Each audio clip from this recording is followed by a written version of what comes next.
Kunin na ang inyong mainit na kape at simulan na natin ang kwentong krimen ng The Dorotea Puente Murder Case. Isinilang si Dorotea Puente noong January 9, 1929 sa isang magulong tahanan sa California. Ang mga magulang nito ay kapwa lasinggero at mapang-abuso. Subalit pagtungtong ni Dorotea ng 8 years old, namatay ang kanyang ama mula sa sakit na tuberculosis. At makalipas lamang ilang buwan, sinundan nito ng pagpanaw naman ng kanyang ina dahil sa aksidente sa motor. Dahil sa maagang pagkaulila ni Dorotea at 6 pa nitong kapatid, nagpalipat-lipat ang mga ito sa iba't ibang kamag-anak at bahay ampunan, kung saan dinanas nito ang sexual na pang-aabuso. Sa edad ni 16, sinubukan ni Dorotea na magtrabaho bilang prostitute subalit nabigo ito. Kalaunan, nakilala nito si Fred McFaul, isang sundalo na kababalik pa lamang sa World War II. Nagpakasal ang mga ito at biniyayaan ng 2 anak na babae. Subalit kapwa ipinaampon ng mag-asawa ang mga bata, isa sa kamag-anak at isa sa bahay ampunan. Noong 1948, nakunan si Dorotea sa ikatlong ipinagbubuntis at iniwan ni Fred. Ngunit dahil sa kahihiyan, ang ipinaalam nito sa mga tao ay namatay ang kanyang mister sa atake sa puso. Mula sa masasamang karanasan ng nakaraan, hindi nagtagal ay nasangkot si Dorotea sa iba't ibang krimen. Noong 1950s, upang makaraos sa pang-araw-araw, gumamit ito ng mga talbog na tseke.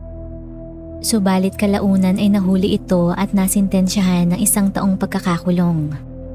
Makalipas ang 6 na buwan, nakalaya ito at muling nagpakasal sa isang nagngangalang Axel Johansen.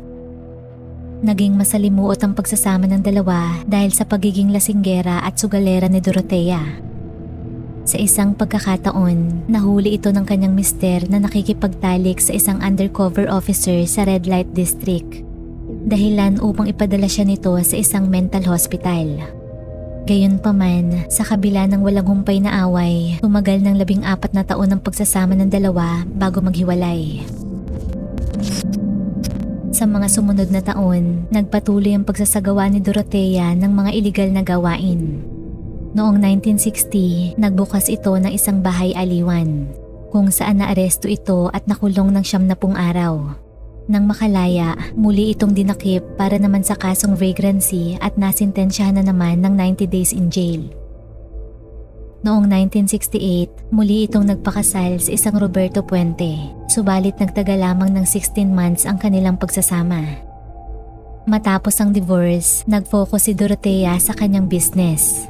Nagbukas ito ng isang 16-bedroom care home sa Sacramento. At sa loob ng 10 taon, naging maayos ang takbo ng kanyang unang paupahan. Noon rin ay nakilala ito dahil sa kanyang ambag sa komunidad. Nagbibigay ito ng donasyon para sa mga political campaigns at charities. Dahil sa kanyang mga pagkakawang gawa, nagkaroon si Dorotea ng koneksyon sa mga mayayaman at matataas na miyembro ng lipunan. Gaya na lamang ng California governors na sina Pat Brown, Jerry Brown at Ronald Reagan. Subalit hindi rin ito kinaligtaan ang mga nasa laylayan. Hinangaan si Dorotea ng social workers dahil sa hindi nito matatawarang serbisyo at pagtanggap sa mga individual na tinalikuran na ng mundo, kabilang na ang mga may sakit sa pag-iisip, alcoholics at drug addicts. Ngunit ang lingid sa kaalaman ng lahat, malayong malayo sa kanilang nakilala ang totoong anyo ni Dorotea. Dahil ang bawat kabutihang ginagawa nito ay parte lamang ng kanyang maitim na agenda. Noong 1976, sa ika-4 na pagkakataon, nakipag-isang dibdib si Dorotea kay Pedro Montalvo na agad ring nagwakas makalipas ang ilang linggo. Nang maging single muli, nagsimulang tumambay si Dorotea sa mga local bars. Noon ay tinarget nito ang mga matatandang lalaki na mayroong natatanggap na government benefits. Ginamit nito ang kanyang karisma upang nakawin ang pera ng mga ito sa pamamagitan ng pekeng pirma. Hindi nagtagal ay nahuli ito at nakasuhan ng 34 counts of treasury fraud, bagamat nasintensyahan lamang ito ng 5 taong probation. At kahit habang nasa probation, hindi tumigil si Dorotea ng pang-i-scam. Sa puntong yun, itinigil nito ang operasyon ng kanyang boarding house at sa halip ay nagtrabaho bilang in-home caregiver, kung saan dinodroga nito ang kanyang mga walang labang pasyente upang kulimbatin ang kanilang mga pera at gamit. Kasabay nito, muling nagparenta ng kwarto si Dorothea sa second floor ng kanyang bahay. Katapat lamang ito ng kanyang unang boarding house. Subalit noon ay hindi na ito kontento sa pagnanakaw lamang, kaya naman inumpisahan na nitong pagpaslang. Naging biktima nito ang mga tinatawag na shadow people, ang mga taong walang kamag-anak o kaibigan na makakaalam kung sakali mang sila ay maglaho. Ang una nitong tenant, si Ruth Monroe, 61 years old, ay bigla na lamang namatay nang ma-overdose sa painkiller. Nagawang kumbinsihin ni Dorothea ang otoridad na si Ruth ay isang depressed na tao, kaya naman ipinagpalagay ng mga ito na suicide ang nangyari.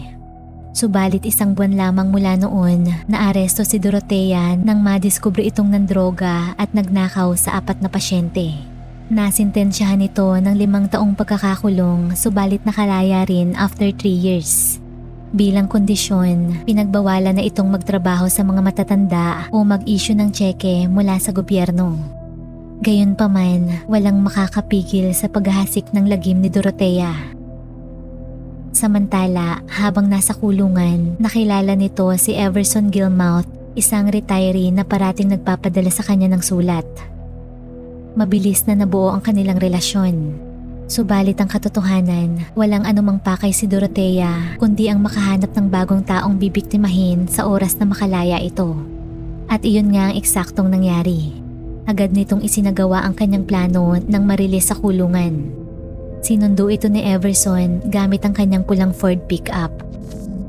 Bago makalaya, ineksamin si Dorothea ng psychologist sa bilangguan. Na-diagnose ito na mayroong matinding schizophrenia. Ayon sa evaluation, si Dorothea ay isang disturbed woman na walang awa o pagsisisi sa kanyang mga ginagawa. Isinaad rin na isa itong mapanganib na nilalang na kailangang maiging bantayan. Nang makabalik sa kanyang tahanan, nag-hire si Dorothea ng isang handyman na mag-aayos-ayos sa kanyang bahay. Nagpalagay ito ng mga wood panel at binentahan ng isang red Ford pickup ang handyman. Sunod ay nagpagawa naman ito ng isang kahon na lagayan umano ng mga gamit. Mayroon itong sukat na 6 foot na haba, 3 feet na lapad at 2 feet na lalim.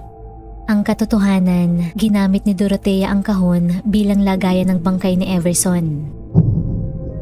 Nang paslangin niya ito, patuloy na kinolekta ni Dorothea ang kanyang pensyon.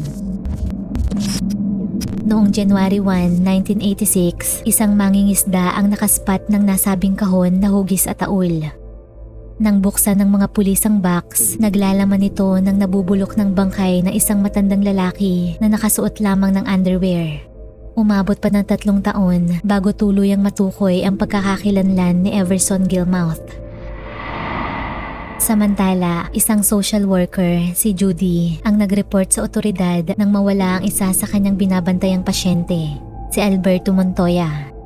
Ni-refer niya ito na magstay sa boarding house ni Dorothea. Nang isearch ng homicide team ang kabahayan, walang nakitang anumang nakakabahalang ebidensya ang mga ito. Pinaninindigan ni Dorothea na nilisan na ni Alberto ang kanyang paupahan at nagtungo sa pamilya nito sa Mexico. At upang lalong makumbinsi pa ang mga ito, nag-hire si Dorothea ng isang lalaki para magpanggap na brother-in-law ni Alberto. Gayunpaman, malakas ang kutob ni Judy na mayroong hindi tama. Batid nito na hindi kasundo ni Alberto ang kanyang pamilya at hindi ito kailanman babalik sa mga ito. Dahil sa determinasyon ni Judy, nagpa siya ang mga otoridad na imbestigahan pa ng mas malalim si Dorothea. At noon ay napuna ng mga ito ang isang tila bagong galaw na lupa sa bakuran ni Dorothea. Nang tanungin kung maaari bang maghukay, kalmadong sumang-ayon si Dorothea at pinahiram pa ang mga ito ng pala. Doon na nadiskubre ng mga pulis ang makapanindig palahibong sekreto ni Dorothea. Una nang nahukay ng mga ito ang isang katawan na tila mas matagal nang nakabaon roon kumpara sa panahong mawala si Alberto. Nang ipasilip kay Dorothea ang kanilang nahukay, nagpakita ito ng pagkagulat. Noon ay nag-aalangan rin ng mga pulis kung may kakayanan ba ang isang lolang puti na ang buhok upang gumawa ng murder. Gayunpaman, bilang protocol, dinala nila ito sa pulisya upang interviewin. Kalmadong sinagot ni Dorothea ang lahat ng mga katanungan at agad ring nakauwi noong gabi. Kinabukasan, ipinagpatuloy ng mga pulis ang paghukay sa property. Noon rin ay tinanong ang mga ito ni Dorothea kung siya ba ay under arrest. Nang sabihin na hindi, nagpaalam ito na aalis upang magkape. Kaya naman nilisan nito ang kanyang boarding house. Ang lingid sa kanilang kaalaman, bit-bit ni Dorothea ang kanyang wallet na may perang nagkakahalaga ng $3,000. 20 minutos lamang ang lumipas, nahukay ng mga ito ang ikalawang bangkay. Kaya naman dali-daling hinabol ng mga pulis si Dorothea. Subalit nakapuslit na ito. Lumipad ito patungo sa Los Angeles at nag-check-in sa isang hotel sa ilalim ng pangalang Dorothea Johansen.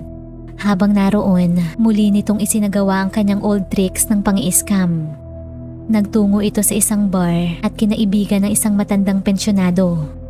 Subalit iyon na ang naging katapusan ng pagtatago ni Dorothea dahil nakilala ito ng kanya sanang bagong target nang mapanood sa telebisyon na pinaghahanap si Dorothea ng otoridad. Agad itong naaresto. Habang nasa kulungan si Dorothea, patuloy ang investigasyon ng mga pulis sa pag-identify ng mga bangkay na nahukay sa property nito. Umabot sa 7 mga labi ang na-recover ng mga ito. 4 sa mga ito ay babae at 3 ay lalaki. Noong 1992, nakasuhan si Dorothea Puente ng 9 counts of murder. Ito para sa mga bangkay sa kanyang bakuran, pati na rin ang pagpaslang kina Everson at Alvaro. Hindi inakala ng marami na si Dorothea, ang kanilang kinikilalang sweet at caring lola, ay isang cold-blooded killer. Sinasabing kinitil nito ang kanyang mga biktimang boarders sa pamamagitan ng pagdroga, paglason at pag-suffocate upang kolektahin ang kanilang social security checks at iba pang pagmamayari. Nahatulan ito ng jury ng guilty para sa 3 charge, subalit hindi mapagdesisyonan ang 6 pa. Noong December 11, 1993, nasintensya nito ng 2 life sentences without the possibility of parole. Sa kabila ng mga ebidensya, iginiit ni Dorothea na wala itong pinaslang na sinuman. Pawang namatay umanong kanyang tenant sa natural causes. Taong 2011 nang pumanaw si Dorothea sa kulungan sa edad na 82.